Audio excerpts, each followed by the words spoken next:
What is up, ladies and gentlemen? My name is Partner7 and I'm from Gamevault. So I hope you guys will enjoy this video. We're going to do a game review on We Are The Dwarves. Now, thank you from Wales Rock Gaming for giving us a few keys to play it. I actually really did enjoy it once it got up to Shadow. I'm in Chapter 2, so thank you very much for that. Just a big shout out there. Please, guys, do go and check this game out. This reviews will be my opinion alone. No scripted nonsense. So let's get straight into it, guys.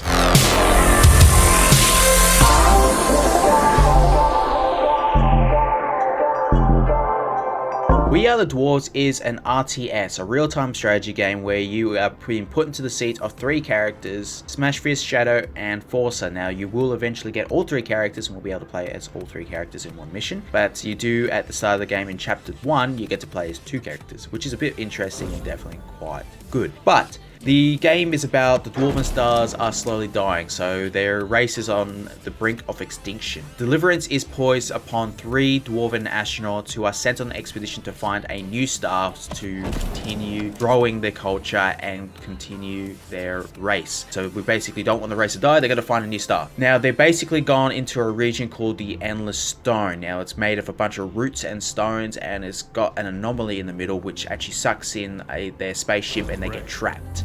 So they crash land and they basically need to find each other again. So that's the basic storyline of the game. But what I really want to get into is the gameplay, and I will do that right next.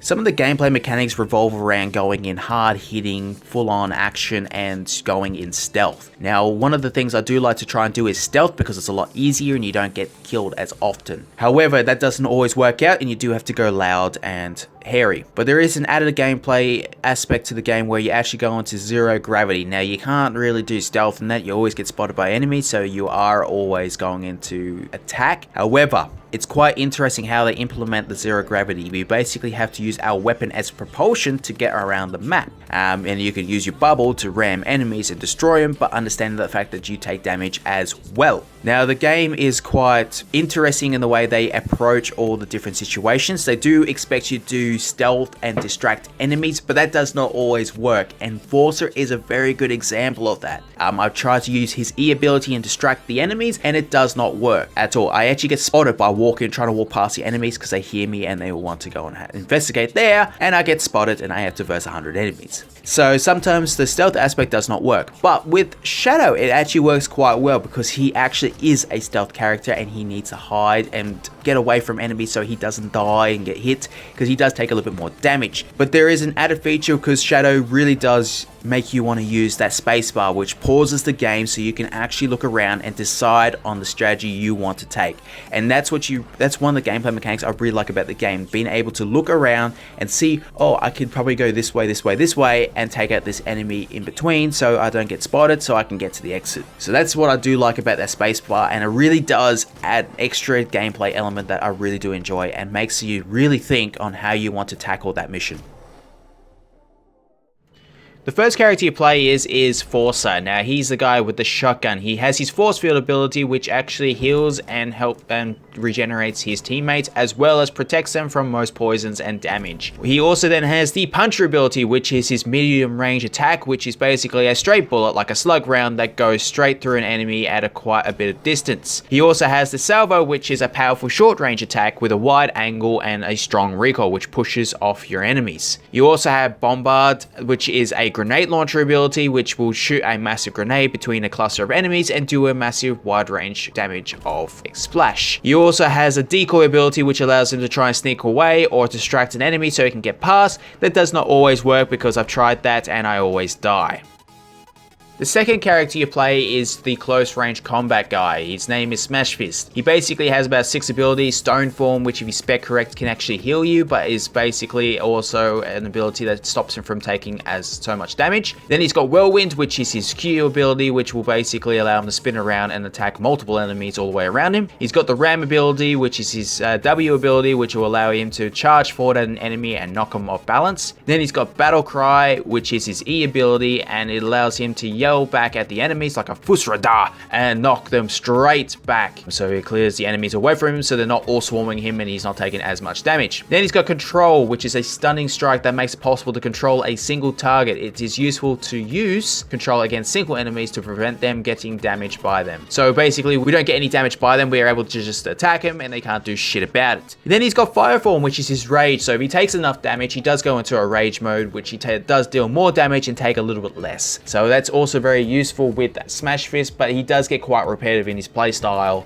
and he does get quite boring after a while because he always does the same things. It's really just attack, attack, attack. There's not really a stealth aspect to him. If you're a person that's into the stealth aspect of a character, then this character is definitely for you. He basically is unlocked in Chapter 2, and his name is Shadow. He's got about 6 abilities as well. He's got the Shadow Backstab, which really does help when you want to sneak behind an enemy and kill him in one shot. You basically use his ability Hush, and you can then do a Shadow Backstab, which does a fatal blow to the enemy. Then you've got Black Screen, which is a smoke bomb, which can help you in sticky situations. You can stick up a smoke grenade and jump into the smoke and then dash straight into a hidden plant. Then you got Power Shot, which is his very strong bow ability where you can actually charge the bow up and it does a 1 shot 1 kill depending on how well you charge it. Then you got Heavy Arrows, which is his more multi-area splash damage. He shoots a whole bunch of arrows in the air and it does a huge amount of damage to enemies, can also slow down their movement depending on how you mod your tree. Then you got Shadow Shift. As long as you're in the bushes, you can actually shadow shift between bush to bush to bush to get traverse between enemies as quick as possible and as stealthy as possible without being seen. And then you got his final ability, which is his special ability, his Hush, and that basically allows you to walk past enemies and they cannot hear your footsteps at all. He's a very useful character and I do have to say I do like him a lot.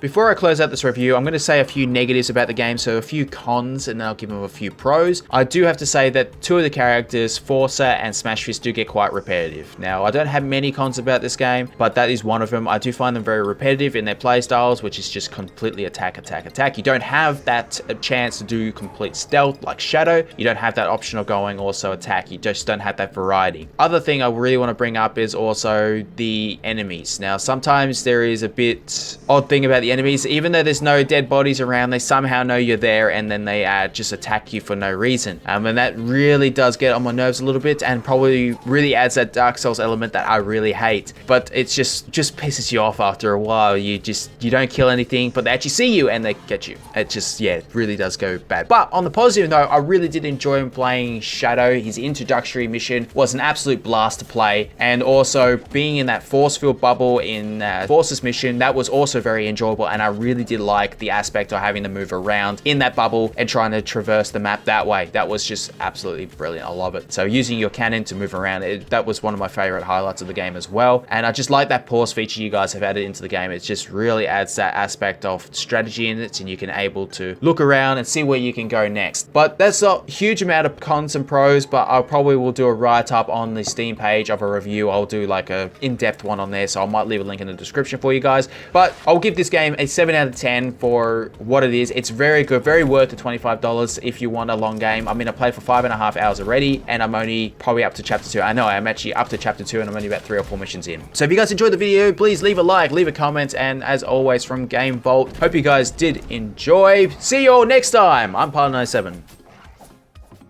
So guys, I know this is a little bit weird that you're hearing a different voice and all that stuff right now, but me is Vintium right now that's talking, so just bear that in mind. I just want to say that we are giving away 2 copies of this game for free. The only thing you have to do is type hashtag Dwarves123, exactly like you see it on the screen right here, with capitals. That's really important, include the capitals. And the rules for the giveaway is just following. You can only comment once. If you see you comment the same thing 2 times, you will be disqualified from the giveaway. I know it sounds a little bit harsh, but that's how it is. We will announce the giveaway winners exactly a week after this video has been uploaded. I should also mention that the game is being ported to PS4 and Xbox One at the moment, though the release date will be planned at the end of 2016 and beginning of 2017. Be aware that this giveaway will only account to people that is playing on PC. More of say, we are giving away a Steam key, but sorry console gamers, we don't have a key for you guys today. Anyway guys, I hope you enjoyed this video of our review. If you guys want more reviews of games, just let us know in the comment section below. That would be awesome. So have a great day and I see you in our next video. Bye.